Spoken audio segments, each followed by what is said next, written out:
In nature, all that we perceive with our five senses is a result of two fundamental principles.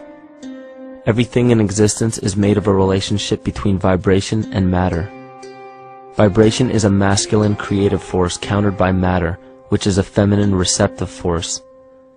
Thus begins the principle of duality.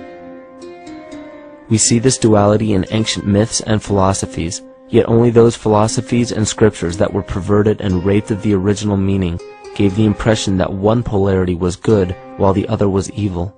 The original sages, adepts, and shamans taught that both are necessary, and one would not exist without the other. These two important principles come together to form all things in the universe. This is Kymatica. Even language, logos, the communication of any and all things in nature, depends upon this principle. Pete Peterson, in his works Cymatics, the Science of the Future, stated that nature shows examples of Kymatica in everything. This phenomena is found to be one of the prime forces that moves biological evolution along its path. Dan Winter reproduced an experiment to prove that the ancient languages of Hebrew and Sanskrit, when spoken, create a vibratory frequency that moved matter into sacred geometrical patterns. Upon further investigation, Hebrew, Sanskrit, Aramaic, Arabic, and other elder dialects have older roots in a parent language of Gaelic and quite possibly an even earlier origin.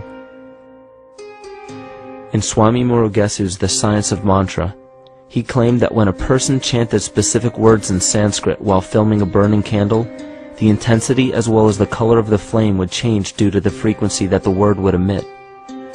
This same science has been shown to lower and raise blood pressure. And in his own words, certain sounds can affect their circulation and nervous system. Whatever change such vibrations cause extends to the mind of a person and also to the surrounding atmosphere, causing warmth or coolness. All this can be known by study and shown by practice. This rediscovered knowledge of the science of sound shows that sound is something more than mere vibratory signals. Not only does sound interact with life, but it sustains and develops it. It acts as a conduit of conscious intent between people, societies, and entire civilizations. Yet the psychic illness we endure due to the domination of our false ego is reflected in the collective. Our psychological schism has shut us off from communicating correctly with our inner self, which is exactly how cancer cells within the body operate. In the collective, we have created a language barrier between humanity and the rest of nature, acting as a global cancer. Recorded in history, the efficacy of the ancient languages has been severely uprooted. The alphanumeric translation from Hebrew to English shows a complete reversal of the two languages, giving the cymatic effect unnatural results.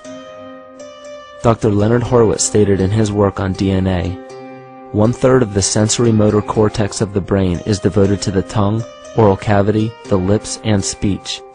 In other words, oral frequency emissions spoken or sung exert powerful control over life, vibrating genes that influence total well-being and even evolution of the species. A degradation of language in this case is shown to affect biology. If something as basic and important as language can be degraded and devalued to such a degree, yet never questioned, what else might we be missing?